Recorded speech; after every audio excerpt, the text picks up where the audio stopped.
नमस्कार दोस्तों, मैं हूं दीपक सिंह, दैनिक जागरण समाचार से। इस वक्त की सबसे बड़ी खबर जो हमें लगता है आप हर जगह सुन रहे होंगे, चाहे वो सोशल मीडिया हो या फिर टीवी चैनल हो, नेशनल चैनल हो, वहां पर भी ये खबर आप देख रहे होंगे कि यासीन मलिक को अंततः उम्र कैद की सजा मिली है और 10 लाख रुपए का जुर्माना हुआ है। उम्मीद तो लोग यही कर रहे थे कि इस तरह के लोगों को फांसी की सजा मिलनी चाहिए और एनआईए की तरफ से भी ये कहा गया था कि इसको फांसी ही मिलनी चाहिए यासीन मलिक को, लेकिन फांसी नहीं मिली है, बल्कि उस फांसी से बच गया है। लेकिन उम्र कैद की सजा सुनाई गई है और 10 लाख रुपए का जुर्माना हुआ है। जब से उसको आज कोर्ट ने उसका फैसला सुनाना था, तब से ही लोग इंतजार कर रहे थे और सिर्फ देश में ही नहीं बल्कि विदेशों में भी इंतजार कर रहे थे। ज्यादा मातम तो पाकिस्तान में मनाया जा रहा था, घाटी के अंदर भी सुरक्षा कड़ी कर दी गई थी और यासीन मलिक के घर के बाहर कुछ हंगामे वहां पर भी पुलिस के साथ, उसके जो यासीन मलिक के समर्थक थे उनके साथ छुटपुट घटनाओं की वहां से सूचनाएं भी हैं। और पहले ये 3 बजे के करीब फैसला सुनाना था, उसके बाद थोड़ा सा टाइम और आगे बढ़ाया गया 3:30, फिर उसके बाद थोड़ा और टाइम बढ़ाया गया और अंततः ये फैसला जो है वो 6:15 पर सुनवाया गया।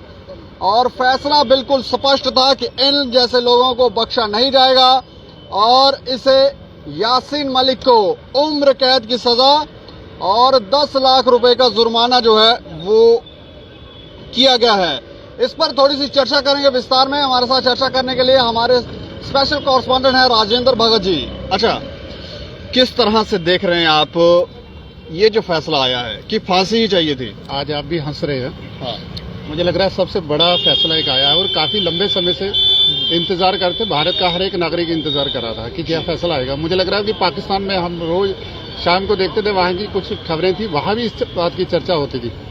लेकिन आज जो फैसला आया भारत के अंदर, और ऐसा लगता है कि भारत बदला हुआ है। इस फैसले से लगता है कि भारत बदला हुआ है। कुछ इस तरह के फैसले जो देखे आप, कितने लंबे समय से ये सारी बातें चल रही थी, ये यासीन मलिक का बार बार होता था, लेकिन कोई इस तरह का फैसला नहीं आया था। लंबे समय के बाद इस तरह का फैसला आया और ये पहले तो नंबर जो हमारा माननीय कोर्ट है उसका स्वागत किया जाना चाहिए। और दूसरा, सबसे जो एक सख्त सरकार मानी जाती है इस समय, उसकी ओर से एक होता ना संदेश, कोई इस तरह का होता है, मैसेज होता है, तो ही उसके बाद ये सारी प्रक्रियाएं बनती हैं। नहीं तो इस समय पाकिस्तान में मातम मनाया जा रहा है। बाप तो उनका पहले ही मर चुका है, पिछले 3-4 दिन से उनका बाप मर चुका है। वो कोशिश कर रहे थे, उनके विदेश मंत्री जो था, पहला विदेश मंत्री, उसके भी जो बयान आ रहे थे, अभी वाले के आ रहे थे, उसके बाद वहाँ यूनाइटेड नेशन में और ये चीजें लेके जा रहे थे, कोशिश कर रहे थे कि इस मामले को लेके जाएंगे। भारत का मामला है, भारत का आतंकवादी है, उन्होंने खाली ट्रेन किया था, लेकिन फिर भी पाकिस्तान जो था इस मामले को यूनाइटेड नेशन में लेने की बात कर रहा था कि वहां जाकर लड़ेंगे,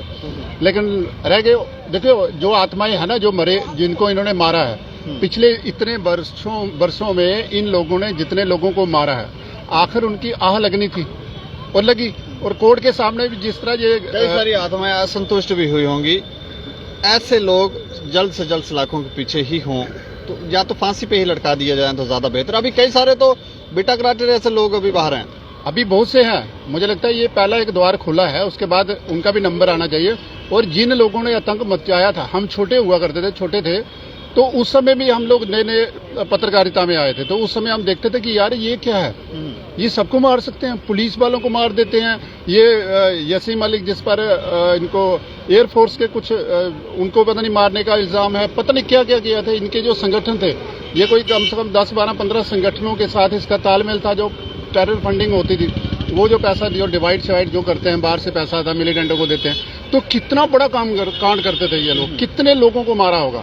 अभी ये बातें तो है कि जो FIR हो गई या किसी के पास चले गई, किसी की शिकायत कर दी, आप सोचो कितने वो लोग होंगे जिसकी शिकायतें ही नहीं आती हैं, गली मोहल्ले में मार दिया जाता है, तो कितने लोगों को मारा होगा, कितनों की लाइफ खराब की होगी। आज मैं देख रहा था, यहाँ कुछ संगठन थे जो लड्डू बांट रहे थे, मतलब खुशी जाहिर कर दी। सोशल मीडिया के अंदर देख रहा था मैं, लोग मतलब इतनी खुशी, उनको ये खुशी नहीं थी कि इसको फांसी, उनको उम्र कैद हुई, उनको ये खुशी थी कि एक मिलिटेंट जिसके बारे में सोचा भी नहीं जा सकता था कि इसको सजा हो सकती है। आज जिसके इशारे पर कश्मीर में जितने भी हंगामे होते थे, प्रदर्शन हो या जैसे जो भी चीजें जिसके इशारे पे होता था, समय कब बदल जाए किसी को कोई पता नहीं है। वो थोड़ी सी वो जानकारी देंगे उस समय क्या स्थितियां, कैसे ये लोग माहौल खराब करते थे।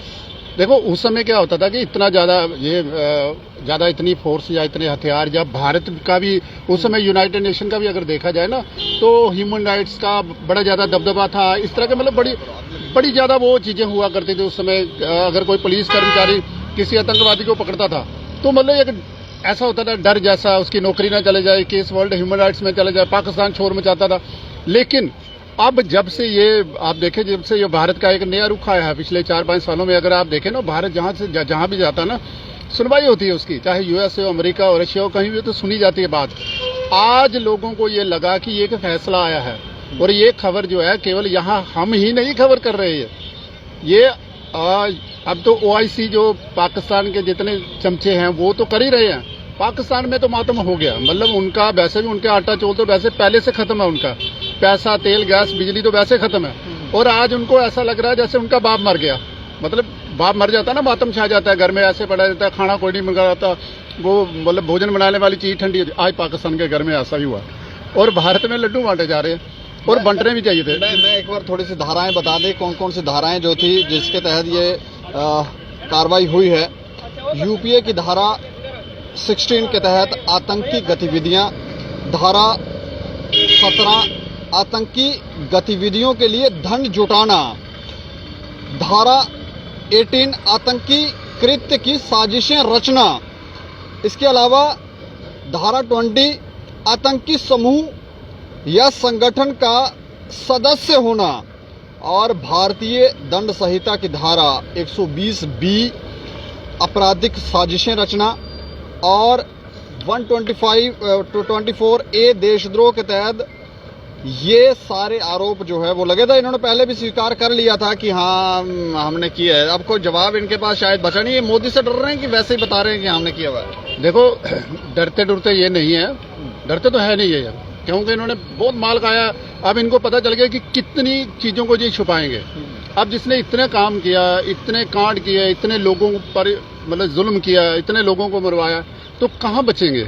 मतलब अब ये हो गया कि वो चीजें दर्शाने की कोशिश करते हैं ना, कि हम दर्शाएंगे कि कोर्ट के सामने जाएंगे, ये आपने ये किया, हाँ जी किया, मतलब सहानुभूति कि शायद मैं मर जाऊंगा तो मेरा कोई मकबरा बन जाएगा। ऐसा नहीं होगा। अब ऐसा नहीं होगा। अभी भी मकबरे के पीछे पड़े हुए हैं। आप देखें, अगर पिछली जब कोर्ट में जितनी बार पेशी हो रही है तो आप देखें मनाने की जरूरत नहीं पड़ रही कि ये जो चीजें वो स्वीकार कर रहे हैं कि हाँ मैंने किया। ये तो अभी टेरर फंडिंग मामला है। उसके अलावा भी इन्होंने कुछ जवानों को भी यहाँ पे उनकी भी शहादत हुई थी, इन लोगों ने मारा था, तो उसके ऊपर जब कार्रवाई होगी तो तब ये तो लड़काए जाएंगे ना। ये लड़का देना चाहिए था। देखो ये लंबा प्रोसेस, ठीक है, भारत में बड़े ज्यादा केस होते हैं, जज काम में थोड़ा होता है, वो वाले मामले जो हैं वो इससे संगीन मामले तो हैं। अभी बहुत से मामले संगीन हैं, उन पर भी कार्रवाई होनी चाहिए थी। और दूसरा मुझे लग रहा है कि आज जिस तरह से खुशी लोग मना रहे हैं, और वो मनाते क्यों हैं? क्योंकि उन्हीं लोगों ने उन कश्मीरी पंडितों को मरते हुए देखा। मतलब वो कश्मीरी पंडित जब वहां से भगाए गए थे, ये JKLF जम्मू कश्मीर को ये करेंगे। अब मैं एक और बात बता दूं दीपक, जब ये JKLF तो बहुत देर पहले बनाया था, एक पता नहीं यूनाइटेड नेशन UK में बना था, कहाँ बना था, कहाँ जिस, उसके बाद धीरे धीरे जब यासीन मलिक जैसे ये आतंकवादी इसमें आए थे, तो जब ये बाद में 95 में यासीन मलिक ने इसमें वो जो POK है हमारा, जो कश्मीर पाकिस्तान के पास है, दोनों कश्मीरों की आज़ादी के लिए आवाज़ उठाना शुरू कर दी थी, जिसके बाद पाकिस्तान ने इसका छाछ छोड़ दिया था कि इसको छोड़ दो क्योंकि ये हमारे कश्मीर को भी शायद लेके डूब जाएगा। बाद में 2005 में जाकर तो फिर तो इकट्ठा हो गया, लेकिन उस समय इन्होंने तांडव मचा के रखा था। उससे पहले 95 से पहले इन्होंने तांडव मचा के रखा था। मतलब सबसे बड़ा ग्रुप होता था जम्मू कश्मीर लिबरेशन फ्रंट, जैसे LTT है ना, तो LTT तो श्रीलंका में कार्रवाइयां करती थी। इन्होंने भी ऐसा मतलब बना के रखा था कि युवाओं को इकट्ठे करेंगे, लोगों को मारेंगे। मतलब जो आज खबरें, उस समय तो इंटरनेट इतना नहीं था, लेकिन उस समय इन्होंने तांडव मचा के रखा था। कोई सोच नहीं सकता था कि ये वाले आतंकवादी संगठन जो है इन पर भी कोई अंकुश लगा सकता है। लेकिन एक बात है, उसके बाद भी बहुत सी सरकारें जम्मू कश्मीर में बड़ी थी जिन्होंने इनको संरक्षण दिया था। अगर ये लोग जिंदा है, ये इन लोगों पर कार्रवाई नहीं हुई तो इसका मतलब उस समय की जो सरकारें थी वो इनको संरक्षण देती थी।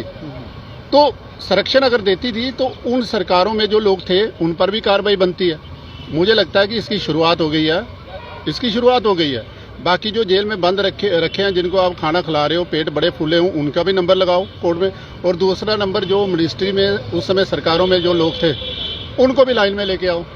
सही में तब कार्रवाई होगी। और मुझे लगता है 1.5-2 महीने के अंदर ये सारा निपटा देना चाहिए। इससे पहले कि ये केस कहीं चले जाए, बाहर चले जाए, ये हो जाए वो हो जाए, उससे पहले निपटा दो, ताकि हम लोग कम से कम जम्मू कश्मीर के लोग शांत तो बैठे रहें कि कोई बड़ी वारदात नहीं है, कुछ नहीं, मतलब विकास करें। मृत्यु से पहले थोड़ा सा समय नहीं देना चाहिए?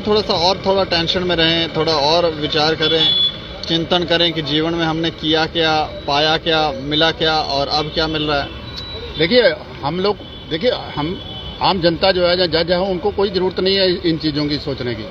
जिन्होंने गलत किया, जो आदमी जितना देर एक पापी धरती पर रहेगा तो वो पाप ही बिखेरेगा। संत तो है नहीं है कि किसी को ज्ञान देंगे। ये लोग जहां भी रहेंगे, अगर जेल में डाल दोगे तो ज्ञान कौन सा देंगे, वही देंगे। तो इसलिए इनको जितनी जल्दी हो सके भेज दो। जहां इन्होंने हुरों के पास जाना है, इनको जल्दी भेज दो। आप खुश हो? नहीं, मैं क्या, पूरा हिंदुस्तान खुश है। कम से कम जो हत्यारा है, जिसने लोगों को मारा है, चाहे मैं हूं, भैया उसको सजा मिलनी चाहिए। यही है लोकतंत्र, विश्व का सबसे बड़ा लोकतंत्र। एक अच्छी सरकार और सही से न्याय, यही तो हो रहा है और होना भी चाहिए। खुशी क्यों ना हो मुझे। बहुत शुक्रिया हमसे बातचीत करने। धन्यवाद। तो आज पूरा भारत देश जो है वो जश्न मना रहा है और जश्न मनना भी चाहिए। यासीन मलिक जैसे और भी कई टेररिस्ट हैं, अभी सलाखों के पीछे हैं, उन लोगों को भी इसी तरह की सज़ा, हम तो कहेंगे फांसी की सज़ा मिलनी चाहिए। लेकिन इस खबर के ऊपर आप प्रतिक्रिया दें कि क्या फांसी की सज़ा होनी चाहिए थी या फिर उम्र कैद जो दी गई वो सही है।